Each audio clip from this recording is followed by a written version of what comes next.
Mais c'est super violent comme bouquin! Ouais. Et c'est pas pour que toi tu sois violent. Parlons-en. Il y a beaucoup de violence dans la Bible.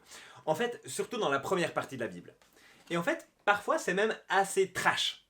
Mais cette violence, elle n'est pas gratuite. C'est pas juste un roman gore pour se faire des sueurs froides dans le dos. Alors oui, il y en a certains qui aiment ce genre de livre, hein, mais la violence, elle n'est pas là par hasard dans la Bible. Et c'est pas pour nous dire qu'on peut simplement être violent avec tout le monde. Vraiment, ça vaut la peine de regarder ça de plus près. Alors, la première chose à laquelle il faut être attentif, c'est qu'il y a deux parties dans la Bible, l'Ancien et le Nouveau Testament. Et la violence, elle n'est pas du tout présente de la même manière dans les deux. Et ça, en soi, ça veut déjà dire quelque chose. On revient là-dessus après. Ensuite, il faut absolument distinguer les différents types de violence dans la Bible. D'abord, il y a la violence entre les êtres humains. Parce qu'il y a un conflit entre deux personnes et ils veulent régler ce conflit. Alors par exemple, il y a Caïn et Abel, le premier meurtre, peut-être vous en avez entendu parler, ou le premier viol collectif avec vengeance de clan, et non, mais en fait il y a trop de trucs horribles dans cette histoire, et elle se termine en bain de sang. Et il y a encore plein d'autres passages. Et ici, ces cas de violence qui sont racontés entre les humains, ils sont simplement le reflet de notre monde. Dans notre monde aussi, on a des conflits. Et il y a des gens qui savent résoudre les conflits, comme des grands, par le dialogue, et puis il y a des gens qui ne savent pas résoudre leurs conflits correctement et qui utilisent la violence pour résoudre leurs conflits et c'est moche. La Bible, elle parle beaucoup de l'être humain. Elle parle de l'être humain tel qu'il est. Et donc, il y a aussi cette violence-là, elle n'est pas cachée. Cette violence, elle n'est jamais présentée comme étant bonne. Et dans l'Ancien Testament, c'est jamais ok que des êtres humains résolvent un conflit en utilisant de la violence. Et dans le Nouveau Testament, la deuxième partie de la Bible, les hommes de Dieu n'utilisent jamais la violence comme un moyen de résoudre leurs conflits, contrairement aux autres qui utilisent la violence pour tuer plein de monde. Parce que croire en Dieu, ça devrait nous aider à résoudre nos conflits sans la violence. Ensuite, il y a un autre type de violence dans la Bible. C'est quand Dieu lui-même est violent. Bouh! Alors, on voit ça surtout dans la Genèse et dans les 5 premiers livres de la Bible. Dieu punit les villes de Sodome et Gomorrhe avec le feu qui descend du ciel. Dieu punit les frères de Corée en faisant s'ouvrir la terre sous leurs pieds. Et cette violence-là, ça peut paraître paradoxal, elle a une espèce de portée pédagogique, si on veut bien. Alors, c'est pas le type de pédagogie appliquée avec vos enfants, n'est-ce pas, hein? Mais dans la même idée que la prison aurait une portée pédagogique en dissuadant les humains de commettre des crimes, sinon il y a une punition, attention, pas en cucu. Bon, alors, la pédagogie, c'est une science en soi et je veux pas aller trop loin ici.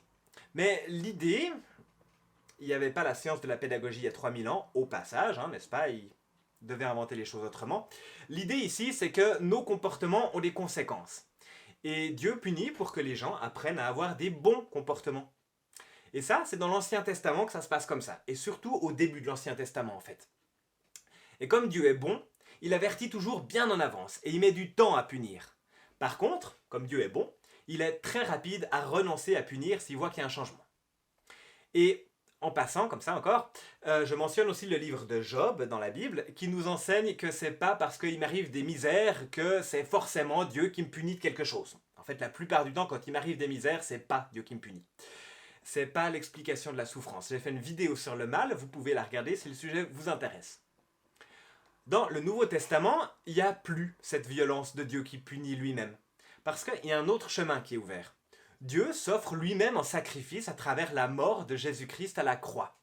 Pour que les humains qui le souhaitent, ils puissent le recevoir et se laisser transformer directement par Dieu. Et ça marche plutôt bien. Et alors, tu cites pas le livre de l'Apocalypse où Dieu annonce plein de fléaux terribles? Non. Alors dans le livre de l'Apocalypse, tout à la fin de la Bible, c'est pas Dieu qui punit. C'est Dieu qui avertit qu'il va nous arriver des trucs pas cool si l'humanité continue à mal se comporter, si elle se repent pas. Et franchement, quand je regarde l'actualité, j'ai pas besoin de jouer au devin pour voir ce qui est en train de se passer, notamment avec le climat. Enfin, je dis ça, je dis rien. Et il y a encore un troisième type de violence. C'est la violence que Dieu demande aux humains de pratiquer. Et c'est là qu'on peut y voir quelque chose de problématique ou pas. Alors, il n'y en a pas 36 000 cas de ces violences-là. Dans les 6 premiers livres de la Bible, Dieu commande au peuple d'Israël de se battre contre 6 ou 7 peuples différents pour envahir la terre promise et en prendre possession. Et là, il y a deux choses qu'il faut bien voir. Premièrement, Dieu fait une promesse Mais l'être humain doit être actif pour accéder à cette promesse. Il ne s'agit pas de se tourner les pouces en attendant que Dieu y fasse tout à notre place. Et on retrouve cette idée dans le Nouveau Testament d'ailleurs. Lorsque Jésus-Christ guérit des gens, les gens doivent faire une démarche, ou simplement avoir la foi. Il y a quelque chose qui doit venir d'eux. Dieu attend une démarche de la part des êtres humains qui l'aident. La deuxième chose, c'est lorsque Dieu demande à son peuple d'aller attaquer 6 ou 7 peuples pour envahir la terre promise, Dieu limite la violence. Dans les faits, il donne l'ordre à son peuple d'envahir la terre promise, mais seulement celle-là, et de se battre contre 6 peuples qui sont exhaustivement nommés, ils sont tous nommés, donc se battre, ok, mais seulement contre ceux-là. Et au passage, si vous faites un peu d'archéologie, vous serez surpris de constater que certains des peuples qui sont mentionnés, ils n'ont jamais habité ce territoire-là. Ou bien qu'ils ont existé, mais seulement à des époques plus tardives. Donc le nombre de peuples, il est symbolique. Il y en a 6 et vous serez le 7e. On est donc typiquement dans un cas de figure où le message, il est symbolique. Et les gars, il va falloir se retrousser les manches. Et c'est pas une carte blanche pour massacrer aveuglément. En d'autres mots, le peuple doit se battre seulement comme Dieu veut, quand Dieu veut. Par exemple, pour envahir la ville de Jéricho, la bataille, elle consiste à marcher autour de la ville pendant 7 jours en chantant et en priant. Et Dieu, il se charge du reste. Voilà la violence que Dieu a ordonnée. Et les quelques Israélites qui ont trouvé ça tellement cool d'envahir Jéricho si facilement et qui décident de leur propre initiative d'aller envahir la ville voisine, d'Aï, coup sur coup, ils se font rétamer la gueule. Parce que Dieu leur a pas ordonné d'aller envahir cette ville-là. Donc la violence que Dieu ordonne aux humains, elle est limitée. Il limite la violence. Et de la même manière, dans l'Ancien Testament, il y a des lois violentes. Certaines lois sont violentes. Il y a par exemple des lois qui disent si machin a fait ceci, il faut le lapider, le tuer en lui lançant des cailloux dessus. Ou bien s'il a fait cela, il faut lui arracher un œil. Bon, oui, c'est moche, mais il faut bien voir aussi, ça limite la violence. Quand on doit tuer quelqu'un, on supprime seulement le fauteur de trouble. Et pas toute sa famille ou tout son clan, comme le fait la mafia. Ou bien comme on fait quand on ne suit pas une règle comme celle-là, comme par exemple dans l'épisode de Juge 18 dont je parlais avant et qui est vraiment moche, et que je ne recommande pas à lire si vous avez moins de 18 ans. Et quand quelqu'un t'a fait du mal, la loi du talion, c'est œil pour œil, dent pour dent, et pas plus. Si ton voisin t'a fait du mal, tu vas pas aller tabasser ses enfants pour te venger. La violence, elle est limitée. Ensuite, dans la perspective du Nouveau Testament, la partie de la Bible à partir de Jésus-Christ, alors ces principes de base avec la violence, ça reste. Dieu limite la violence et Dieu n'est pas un mec violent, sauf erreur. Et la violence entre les humains que Dieu n'a pas demandé, c'est proscrit ou c'est critiqué. La violence entre les humains, c'est critiqué. C'est pas bien de régler ces conflits par la violence.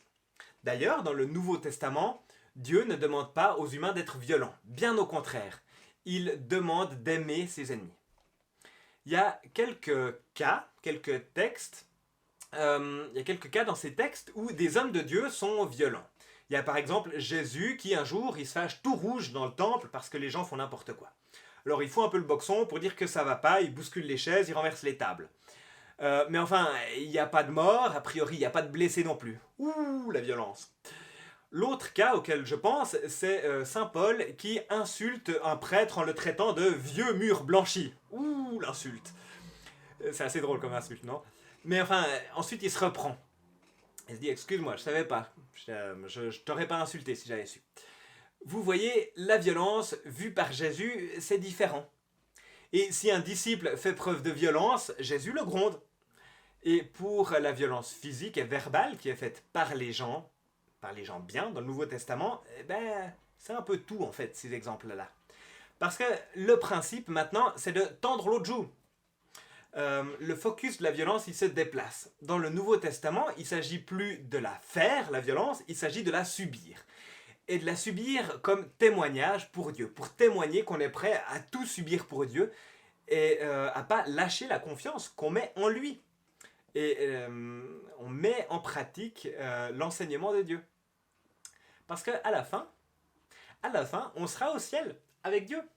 Et du coup, subir la violence qui est faite en raison de la foi de Jésus-Christ, c'est un témoignage très fort.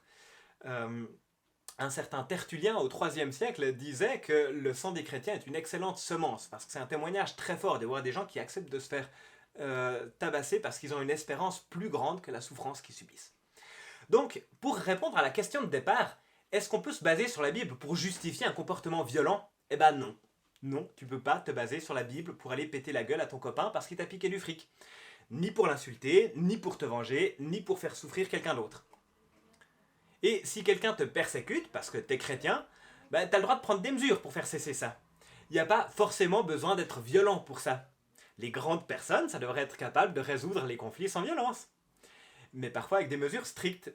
Et c'est peut-être ce que fait Jésus dans le temple, c'est une mesure stricte. C'est aussi ce que font Saint Pierre et Saint Paul quand ils voient qu'ils ne sont pas d'accord. Ils le disent comme des grands, avec des mots, et pas avec des baffes. Jésus, il a dit que tu dois me tendre l'autre joue. C'est juste. Et tu sais ce qu'il a dit après ça? Non? Rien du tout. Voilà pour la méditation chrétienne du lundi. Alors si ça vous a plu, abonnez-vous, laissez un commentaire, mettez un like, etc. Mais pas une baffe. Et nous on se retrouve dans 2 semaines pour une prochaine vidéo. À bientôt!